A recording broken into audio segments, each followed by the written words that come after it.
Dios resucitó a Jesús de entre los muertos y durante muchos días se apareció a los que con él habían subido de Galilea a Jerusalén. Estos efectivamente dan ahora testimonio de él ante el pueblo. Y nosotros os damos la buena nueva. La promesa que Dios hizo a nuestros padres la ha cumplido. Él ahora con nosotros, sus hijos, resucitando a Jesús, según está escrito en el Salmo 2. Tú eres mi hijo, yo te he engendrado hoy. Amén. Amén. Amén. Gracias, Señor. Bendito y alabado sea tu nombre. Queridos hermanos, miren, la Sagrada Escritura no la podemos nosotros leer por fracciones, por pedazos. Nosotros hacemos esta breve lectura a diario, pero sería siempre muy útil leer el contexto en el que se están dando también estas breves lecturas. Evidentemente, es una breve lectura que se está tomando. Pero miren, esta breve lectura es apenas unos 3 versículos del capítulo 13. Miren, ese capítulo es sumamente importante, ¿ok? Sumamente importante. Porque en ese capítulo 13, el Espíritu Santo, el mismo Jesús le pide a Pablo y a Bernabé, junto con Juan Marcos, el que se va a convertir más adelante en el evangelista San Marcos. Estos 3 son elegidos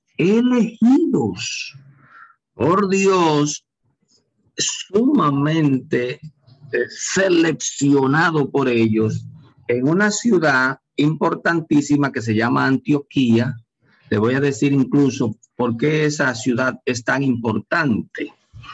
En Antioquía es que se llama por primera vez se llama a los discípulos, a los que seguían a Jesús,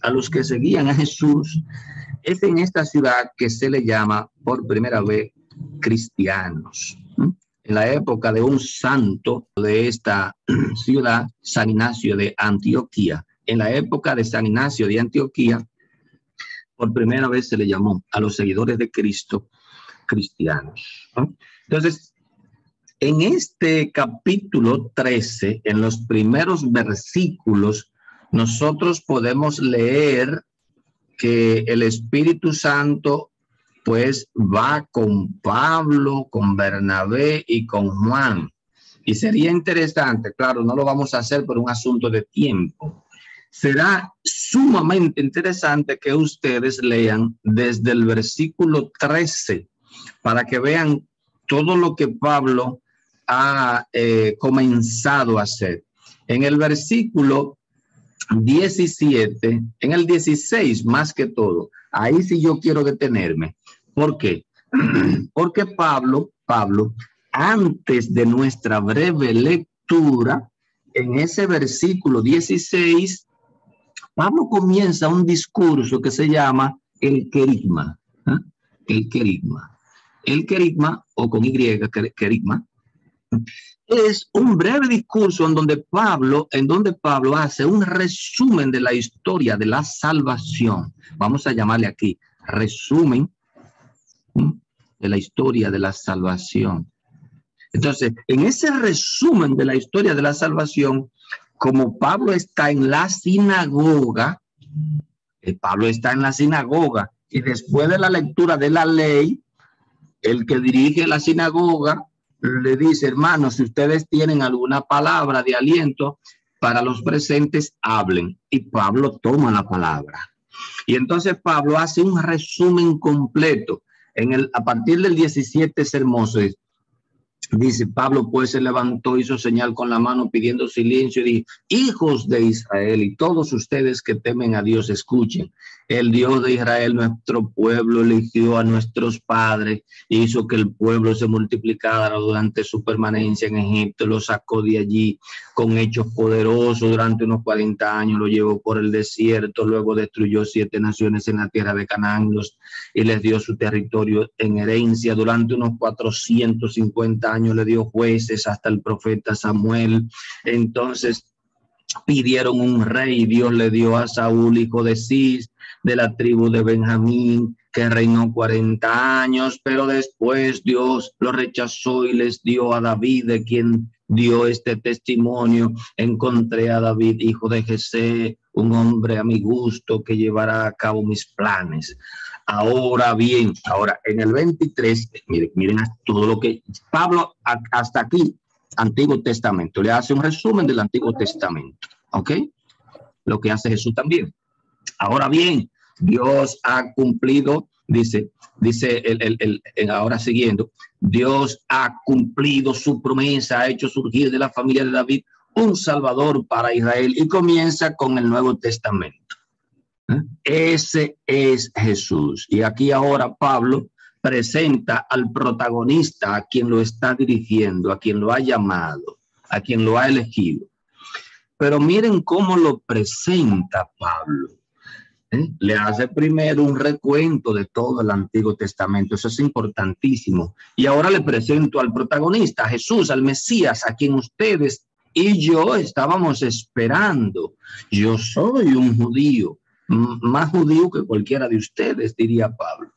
Antes de que se manifestara, Juan había predicado todo el pueblo de Israel un bautismo de conversión, y cuando estaba para terminar su carrera, Juan declaró: yo no soy el que ustedes piensen, yo no soy el Mesías, pero detrás de mí viene otro que yo no soy digno de desatarle las sandalias. Hermanos, en el 26 ya comienza el discurso que va a terminar con los 3 versículos que nosotros tenemos como breve lectura. Hermanos israelitas, hijos y descendientes de Abraham, también ustedes, los que temen a Dios, a todos nosotros se nos ha dirigido antes este mensaje de salvación. Es un hecho que los habitantes de Jerusalén y sus jefes, eso es importante, porque también es una declaración que tiene San Pedro. San Pedro dice: ustedes lo mataron, lo pusieron en el madero, sino que lo procesaron, cumpliendo con esto las palabras de los profetas que se leen todos los sábados. Le hace también el discurso de Jesús a los discípulos de Maús. Pablo coincide con lo que le dice Jesús a los discípulos de Maús. No tenía que suceder todo esto según estaba escrito. Y dice el 28, aunque no encontraron en él ningún motivo para condenarlo a muerte, pidieron a Pilato que fuera ejecutado. Y cuando cumplieron todo lo que sobre él estaba escrito, lo bajaron de la cruz y lo pusieron en un sepulcro. Y ahí entonces vienen los versículos que son nuestra lectura breve. Pero Dios lo resucitó de entre los muertos durante muchos días y apareció a los que habían subido con él desde Galilea a Jerusalén y que habían de ser testigos ante el pueblo. Nosotros mismos les traemos ahora la promesa que Dios hizo. ¿Por qué ese ahora es importante? Porque Pablo está tratando de convencer en la sinagoga a un grupo de judíos. Entonces sería interesante irnos al versículo 52. Dice: dejaban a los discípulos llenos y gozo de su Espíritu Santo, fruto de predicación. El fruto de la predicación de Pedro y Pablo siempre era pues la conversión de las personas se hacían discípulos de Jesús y ellos quedaban llenos del Espíritu Santo. Quizás sea bueno hacer de vez en cuando este ejercicio de mirar a profundidad el antes y el después de la breve lectura, porque a veces no nos dice mucho esa breve lectura sola. Que el Señor nos ilumine a todos. Amén.